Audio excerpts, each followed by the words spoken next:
everybody. Welcome back to the show. This is episode 24 of Shannon's Lumber Industry Update. Today we're going to talk about a white oak shortage that is not only looming, it is clear and present danger today. I'm going to throw out some call for feedback on solar kilns because I wasn't able to talk about it last episode. I want to talk a little bit more about drying your own logs. I'm going to talk about felling trees at a certain time of year, some grading marks, and a discussion about Spanish cedar. Lots of questions came in over the last week, so I'm really looking forward to diving into it.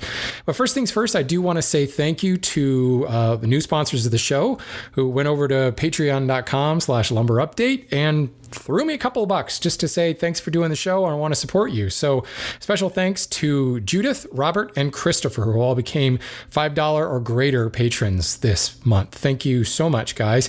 And again, if you are interested in supporting the show, go to patreon.com/lumber update and throw me $1, throw me $10, throw me $100 if you're really feeling generous. No, don't do that. Then I'll feel guilty. So yes, thank you. Thank you to all the patrons. Thank you for everybody for keeping the show going over there.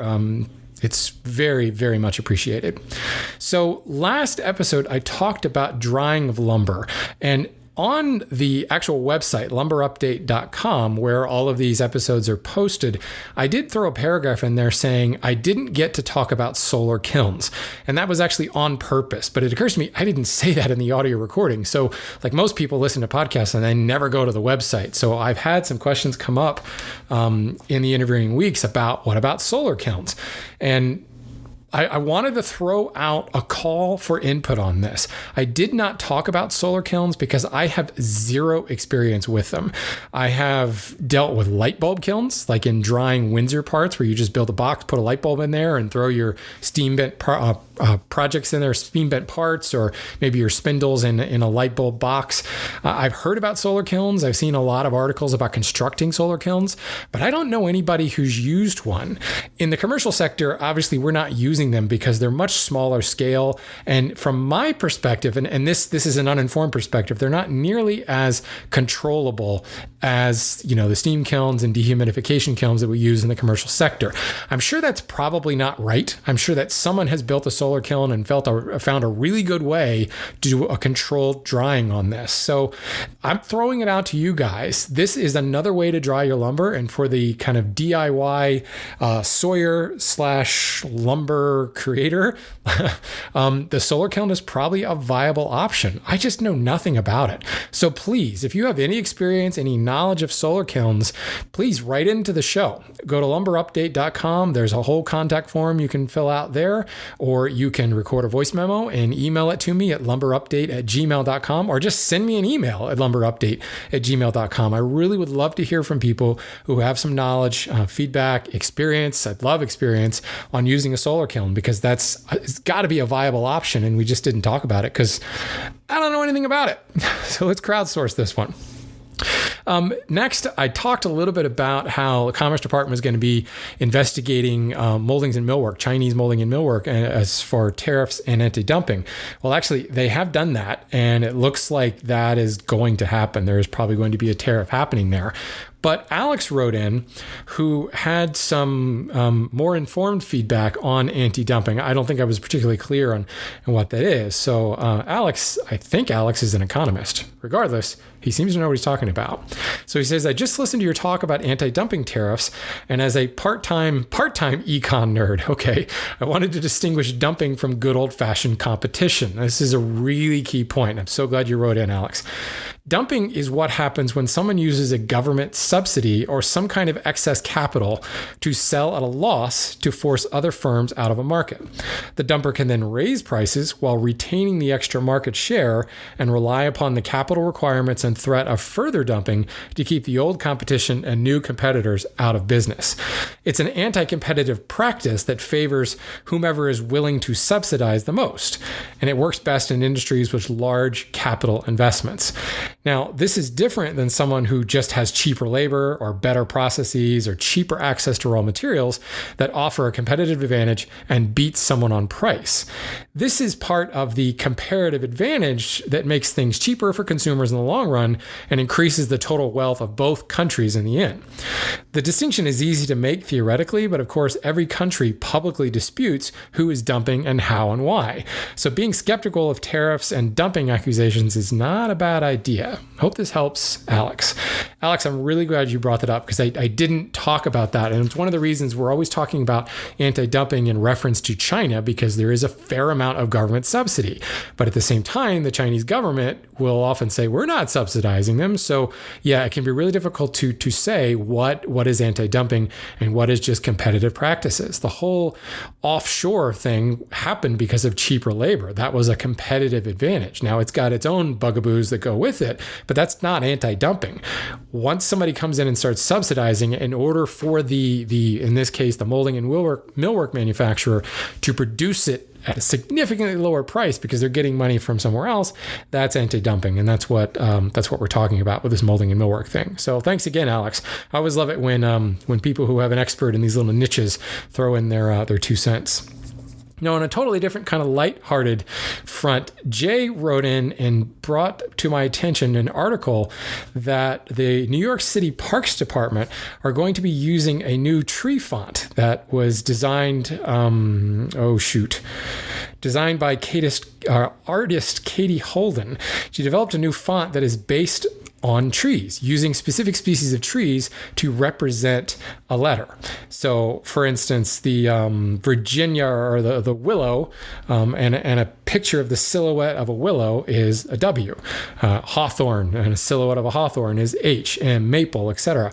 And what they're going to be doing, what they, meaning New York City Park Department, is talking about putting messages around New York City by planting these different trees and allowing you to essentially decode it. It's just kind of a fun little thing. And for a tree nerd like myself who can't walk through a park without, looking at all the trees, identifying them, or trying to figure out what the trees are, it would be really cool to be able to say, ooh, now let's spell it out. Let's grab our little Orphan Annie decoder rings and figure out exactly what the message the New York City Parks Department is saying. So I'll link to this article because it has the whole alphabet here and the various silhouettes of the trees and the letters that they stand for. Just kind of a cool idea. And Jay, thanks for writing in and sharing that. That's pretty neat. Now, I wanted to talk about this white oak shortage. At the yard where I work, we have essentially put a hold on all white oak orders. We're taking them, but with the caveat that there could be a significant lead time. We've got to do a fair amount of reviewing. Normally, white oak is one of our staple species. We usually have 80 to 150,000 board feet of it on the yard at any given time. I don't know the actual inventory now. There's still probably maybe 20, 25,000 board feet, but it's really been picked over as orders have come in and certain specs have been met. And what you're left with is kind of the dregs. I often talk about how as the individual hobbyist goes in and picks out the best boards from a pack, what's left of that pack is slightly devalued because, the grade is a percentage game. There are some boards that don't quite meet the grade. There are some boards that way exceed the grade. And the more of those cream of the crop boards are taken off, the more you're left with the boards that are kind of marginal on grade. And, once you get these huge influx of orders for white oak and you start picking over these packs, you end up with a fair amount of material left over that doesn't meet anyone's needs because the grade demands or the specific width or length specs are such that now we've got 25,000 board feet that can be difficult to sell. Now, our job is to try to find a market where that particular grade, that particular size can be met. Narrower stuff goes well into the flooring company. Lower grade stuff goes well to flooring companies because they can cut them into smaller parts and they only need one face. A lot of times cabinet shops can be a good source for narrower lumber for rail and style type stuff. But your typical molding and millwork guys who need 19-foot long, boards that are completely free of any defect or any knot, that's getting a little difficult. And the reason for this and why I want to talk about this is it's not just right now, it's white oak. White oak is a major problem. A lot of people are speccing it. It's now become very much an in vogue species. And lighter colored woods have long been on the rise as far as design trends go. Architects, interior designers are speccing lighter colored woods. And it's been a lot of lighter color exotics. Well, as people are trying to be more green, trying to think more about carbon footprints and things, they're moving more into domestic side of things, and we're looking at the lighter species domestically. Well, maple will always be popular, but you know, maple is kind of vanilla. If you actually want that wood look, but you want a wider look, white oak is a very good solution, a good species solution for that. So there's a lot more people speccing it, a lot more people calling for it. Plus, there has just been a boom in construction. You know, as we came out of the recession, construction started to turn around big time. Well, during that recession, a great many sawmills went belly up. The profit margins of the lumber industry are so thin that it doesn't take much of a blip for a lot of these family-run sawmills, in many instances, multi-generational, 100-year-old businesses that have had to just go away. They went out of business because they couldn't sustain things anymore. So now that the market has started to turn around, the construction trade is back on the rise, the demand is up, but the number of people producing white oak is down dramatically. There are just not as many companies in the business anymore. And as more and more demand comes around, you know, there's the supply is, well, I can't necessarily say the supply isn't there. The lead time to develop lumber for sale is quite long. You know, you cut down the tree, you can't just sell it right away. It's got to be sawn, it's got to be dried. Oak in particular needs to be take its time when drying properly. The specs are changing dramatically. So what we're running into is, while you know, the big guys like Frank Miller have a lot of white oak, most of it is not ready. Most of it still needs to be dried. So while we may see a slight easing of this, you know, crisis, if you will, within a couple of months when things come available again, once that stock is out, we could be in a major shortage for a year after that, because it takes that long to develop this stuff. And obviously oak being a slow growing hardwood, it's not like you just wait a couple of years and you've got a whole new stand that you can cut down. White oak and most domestic species are all very sustainably harvested, but you know, there's less and less forest land for these trees to be grown in. You know, there's population density being what it is. So white oak, we're seeing it now, but this is a growing danger in a lot of our domestic species. We saw poplar go through this a couple of years ago, where generally we had around 11 billion board feet of near inventory poplar in North America. That near inventory dropped to 5 billion board feet. Now, it still sounds like a lot of lumber, but when the market demand, you know, was really low and all these sawmills went out of business, it dropped to 5 billion board feet. And it was like, okay, that's not a big deal. But the normal market demand was like 9 billion board feet per annum. Well, that spiked back up again, and we're seeing poplar, running out. And what's happening is the price is going up on something as, you know, a commodity product like poplar. Well, the same thing now is happening with white oak. White oak now is selling higher than most other domestic species and is comparable to a lot of exotic species because of supply and demand. But here's the other issue that I really want to talk about, because we're going to see this with a lot of domestic lumber.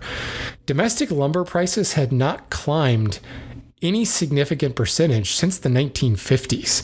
They pretty much stayed flat. And, you know, when you go into your local retailer, you may look at it and go, man, that doesn't seem like it stayed flat. That seems expensive. But really, think back. Like, if you've been buying lumber from a retailer for 10 years, what have you been paying for cherry? Can you remember what you paid for it 10 years ago? I'd be willing to bet it's not significantly cheaper than what it is now. For the commodity products like oak, red oak, white oak, poplar, maple, those have stayed within 10 cents for more than 50 years now. And it's really crazy. When I start talking to some of my sawmill contacts, when I talk to some of my colleagues who've been in this business for 40 years and they can remember, you know, like when you recall, I remember when gas used to cost less than $1, you know, you talk to these guys and they're like, yeah, we've been selling white oak at basically the same price since I started in this business 45 years ago. And for a company like mine that's got several hundred years of experience, we can actually look back through the records and see that these domestic lumber prices have been very much the same since 1950s, really since after World War II. There has not been any dramatic change in price. Certainly you may see a little bit going up, but then there's also this inflationary thing going on, and the prices of the domestic lumber is staying pretty much the same. And I think you may run into this a lot with a lot of raw materials. Manufacturers are constantly trying to cut costs, and they're driving the raw material prices down and down and down.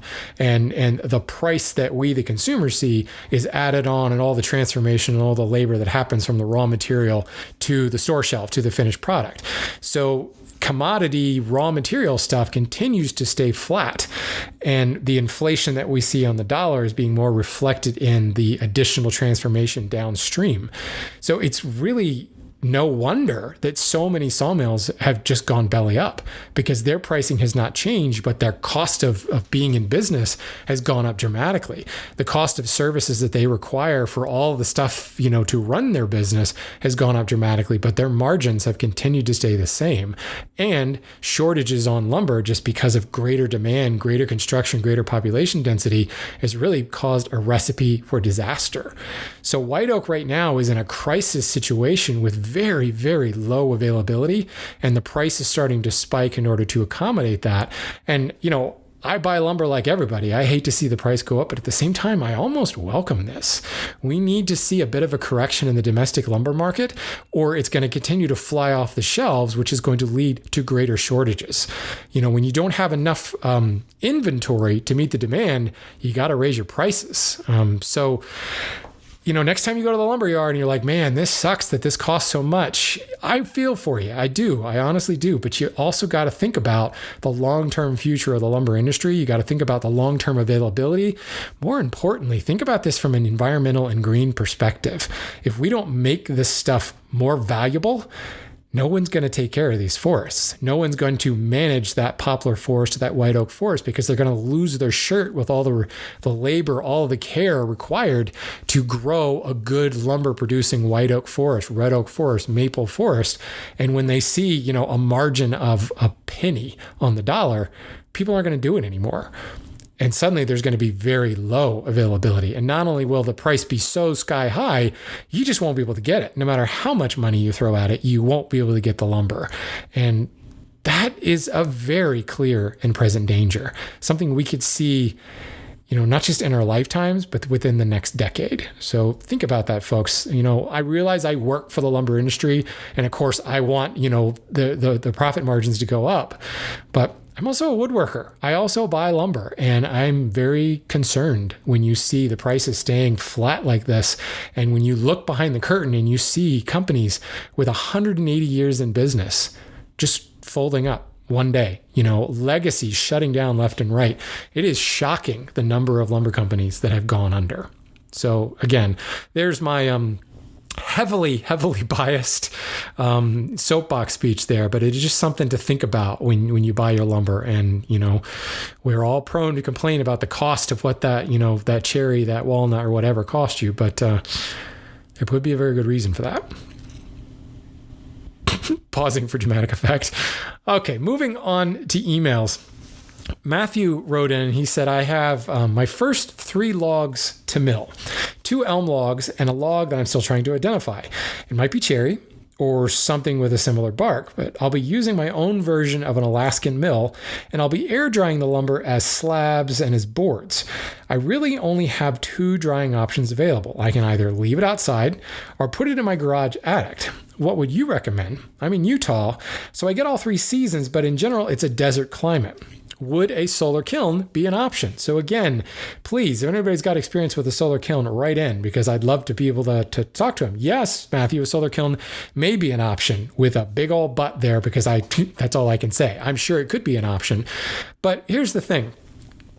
Dry, living in a desert climate is going to help. It's going to certainly help accelerate the drying. So you're going to want to make sure that you are very well sealing the ends there to kind of slow down some of the drop of moisture off the ends of the boards. You want to make sure that you are stickering those boards and providing adequate airflow. Now, if you were to stick them in your attic, it's certainly going to get warmer up there, and that could accelerate the drying. But without proper airflow, you're going to have a major problem. You're going to turn that lumber into kindling, essentially. It's going to crack apart on you unless you can get even out the drying. And without proper airflow, that excess heat and that dry air in Utah is going to just suck the moisture out of the outside of that pack, whatever that stack of lumber you have, and maybe even just the outside of each individual board. But without good airflow through the pack, you've got those stickers in place to allow air to flow through the pack of lumber. Without forcing air through there, you're going to have unevenness in drying, and you're going to see your outer layers of that pack really get super, super dry, get into some case hardening, and crack apart on you, turn into kindling real fast. So I actually would recommend you keep it outside. You're not going to get the additional heating of being in that attic, that convective environment up above your garage. It's going to be outside. It's going to be more open to the elements, but because it is a desert climate, you don't really have to worry too much about a lot of excess moisture. You do want to cover it, but I don't necessarily mean cover it with a tarp. Just put something over the top of it, like some corrugated vinyl siding or something like that, just to keep standing water from falling on it. A lot of times, if you look traditionally, lumber was stacked with the wider boards on top and the narrower boards in the bottom. So you get this inverted pyramid look. And what that means is those wider boards on top act as a shelter for the narrower boards underneath. You can do the same thing with the corrugated steel or vinyl siding, just by putting a wider piece of that on top that acts as kind of eaves over the stack of lumber. There's no reason to necessarily have a tarp over it, because that's going to prevent airflow as well. But if you've stickered it and you've put it out in the elements, you just get natural airflow of just the wind and the air moving through things. Put it in the attic and you're cutting off your lumber from that natural airflow, and you've got to run some kind of fan through there all the time. Now that may be possible, and it will certainly dry faster in that warmer convective environment. You just absolutely, it's so much more important that you have airflow there, or you're going to ruin that lumber. So I just think the safer bet is to put it outside and let nature do the job. Just keep the standing water off of it and check it. Keep checking it. And if necessary, rotate that stock. Unstack it and restack it with the stuff in the middle on the outside, kind of like you're rotating your tires on your car or something like that. Next, Nick wrote in and he says, does felling a log at a certain time of year make any difference? I have a friend with a sawmill and generally look for smallish fruit trees, arbutus, or other interesting wood. And I have an opportunity for 2 small weeping willows, but I'm not sure what they'll look like if I drop them here in March. I'm in the Pacific Northwest on the coast, and it's about 10 degrees above freezing. Short answer to this is absolutely. It makes a difference what time of year you fell. Traditionally, you do not want to fell trees in the spring, because what's happening in the spring? The growth season has started again. So the sap is rising from the ground and feeding all those little offshoots, all the growth of leaves, all the, the buds and everything you see on the tree. That's that's requiring a great deal of nutrient, a great deal of water, a great deal of food from the soil. So the cambium layers, the xylem layer, all that, the sap is flowing and rising up and providing all those nutrients. So if you fell that tree now, it is going to be a lovely buffet for the bugs, because it's going to be nice and sticky sweet, filled with sap and sugar, and the bugs are going to go nuts for it. But also, even if the bugs leave it alone, that food in the sapwood layer is a recipe for rot.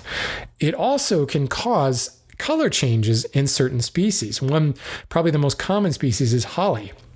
If holly is felled in the summer, it will not be white. Moreover, holly is actually so particular about this that you actually have to saw it into boards from a log really quickly and get it dry really quickly, or you'll start to get a lot of staining. And mineral staining can be very common, especially in the lighter colored woods where it's more obvious, because all that stuff that's rising up, all the nutrients, has also a fair amount of stuff from the dirt. So silica and different minerals and things, and if you're in iron-rich soil, you're going to have a lot of ferrous material that can cause staining. And if it's a tannin-rich wood, you're going to see major problems, a lot of issues coming up with that sap-heavy sapwood. So you could fell the tree and immediately chop away the sapwood, but you're also going to have stuff moving through the medullary rays that could cause issues as well. So in general, you want to fell your trees before the sap starts rising. So Nick, if you're felling them in March while it's 10 degrees above freezing, you're okay. But in a week, it might not be okay. So really, it doesn't mean that you can't use lumber that was felled in the summer and in the spring. It's just something you got to be particularly cautious about because of all that extra nutrient in the wood that can cause all kinds of stuff. Now, you could get some really cool effects. You could get some really cool mineral staining or some spalting and things that could happen from that particularly rot-prone wood with all of the sugars and extractives and things like that flowing through it. Just food for thought. So Daniel said, when I buy rough cut lumber, I often find boards with green and yellow circles on them. Sometimes it's obviously around a knot, but otherwise it just seems random. Is this something I should be aware of when buying a board? I assume these are for grading the board. So yes, Daniel, they are absolutely for grading the board. There are some accepted shorthands for grade marks that you find on boards. If you are an NHLA certified grader, you often have been taught a vocabulary of grading marks, but they also can be somewhat personal and vary from grader to grader and from company to company. But certainly, if you see a knot has been circled, that's just calling out there is a defect. Because as the lumber is being graded, you're trying to find those defects. Once you've identified all the defects, then you have to look at what's left in order to see if it meets the grade. Is it 83.3% clear? Can I get this minimum cutting size out of it? If yes, then it's an FAS board. So those circles around the knots are calling out those defects. If you see a circle that's not obviously around a knot, you might want to look closer and you may find that there actually is a defect there. Maybe there's a bird peck. Maybe there's a little bit of shake. Or flip the board over. You might find that there is a defect on the opposite face. And the grader is recognizing that defect with some planing will probably telegraph through to the other side. Or you can look at the grain and see that it's kind of swirling and bunching around what isn't a knot, but is obviously a knot on the opposite face. There's a lot more defects than just knots. And the other thing you may find, especially if it's more of an amorphous mark, it's not necessarily a circle highlighting one particular area, but you'll see random slashes or sometimes like a letter. Sometimes you'll see numbers, you'll see an 80 or a 90 marked out in there, where that's referring to the percentage of heartwood that's in the board over, versus sapwood. Sometimes those marks are just calling out because the grader was grading for a specific spec. If they had graded and, everything had been determined, okay, these are all FAS boards, or they're all number one common boards, it doesn't really matter. And then they bring them back for grading again because now you have an order and the customer has a specific length and width spec that needs to be met, or a specific heartwood sapwood spec that needs to be met. Because remember, sapwood, according to NHLA, is not a defect. So a lot of times boards are graded multiple times, not just grading for defects, but then grading for a customer specification for a particular order. So sometimes what happens is, say the grader has a specific width and length spec. He's measuring every board and throwing a slash mark on the boards that either don't meet that grade or meet the grade. Sometimes it's one slash mark, sometimes it's two slash marks if it meets the grade, etc. So you may find all kinds of random boards that could mean something to the grader, could mean something in that particular time. If it's not obviously pointing out a defect, it's more than likely saying this passes muster for some unknown spec that isn't necessarily an NHL grade, but something that a customer was looking for. So it can be kind of interesting when you see those marks to play a little detective work and see if you can figure out what exactly were they grading for. But just because you don't see a defect right away doesn't mean there isn't one there. Best thing I can say is flip it over and look on the opposite face. So next is an email from Tom. He says, I've got a question about Spanish cedar. Is this material sourced and, quote, easy to find? Or am I just buying African mahogany either way? So, Tom, the thing about Spanish cedar is it is a CITES Appendix 2 listed species. Now, this is has been extended, I should say, to all Spanish cedars. Originally, it was Appendix 2 and CITES for the genuine Spanish cedar that came from South America. And there were some substantial plantations in Africa growing Spanish cedar, and those were still okay. Well, the demand shifted from the genuine stuff in South America to the African stuff, and now the African stuff has become Appendix 2 listed as well. Basically, any of the Cedrella odoratas are now on Appendix 2 CITES. Cedrella odorata is the Latin botanical for Spanish cedar. Useless cocktail fact of the day. So yes, it is easy. Well, easy is a relative term. It can be found because there's still a fair amount of demand for it, but it's quite a bit more expensive than it used to be. And oftentimes the available widths and lengths are quite small because the majority of the stock now is coming from those plantation trees in Africa. And just in general, plantation trees don't have the same length and width that comes from the old growth trees. So the grades have been kind of dumbed down. The bar has been lowered a little bit for Spanish cedar. And oftentimes you'll find it in already prepared stock that's been S4S'd down to a specific thickness, because people who are absolutely demanding Spanish cedar, the largest market there are the humidor makers. And we're not just talking about the little boxes that you make as a gift for grandpa. We're talking about the full-size walk-in humidors. The cigar stores that actually sell cigars have ginormous humidors. The rich and famous have ginormous humidors. There is a market very much out there for these things. And essentially the product they're buying is paneling and siding. The other thing that gets used a lot for Spanish cedar is Spanish cedar plywood. The good quality logs are not being sold for lumber. It's being sold to the veneer companies, and those logs are being peeled for maximum yield to make Spanish cedar plywood, which is a viable alternative to those large humidor makers. So it can certainly be found. One thing you have to ask yourself is, do I really need it? If you're building a humidor, most definitely that is the common cedar, the common material that's used, but there are other species out there. Aromatic cedar will do just a fine job. There are several other Spanish cedar alternatives. If you Google Spanish cedar alternatives, you'll find several different options from South America and Africa that can do the same thing. Now, the question is, once you start getting an alternative kind of secondary and tertiary species, finding them becomes a lot more difficult, because if there's not a real big market for that, it's not worth anybody's time and money to import that material. What you'll find is a lot of that material is being sold in wherever it was harvested. It's being sold in Africa and used locally in Africa, or being transported up to Europe at best case. So it certainly can be found. There's plenty of other alternatives to African mahogany as well. It doesn't have to be Spanish cedar or just African mahogany, but it's all a matter of, why do I need that particular species, and making a couple of phone calls to find out who has it and what kind of availability they have in it. A lot of times there's some strong seasonality to that particular species, and you're just not going to find it in the winter months, and you're not going to find it in the spring. It's generally only available in the summer because it's imported all at one time. And what happens is it's developed. Containers are developed over time, over 6-8 months. Once that container is filled, then it's shipped. And generally, once it's filled, people wait for the advantageous exchange rate and then ship it all at once when the exchange rate is favorable. So, it's famine, suddenly feast. There's 10 containers that enter a port, and suddenly there's a whole bunch of Spanish cedar, and it can go very quickly.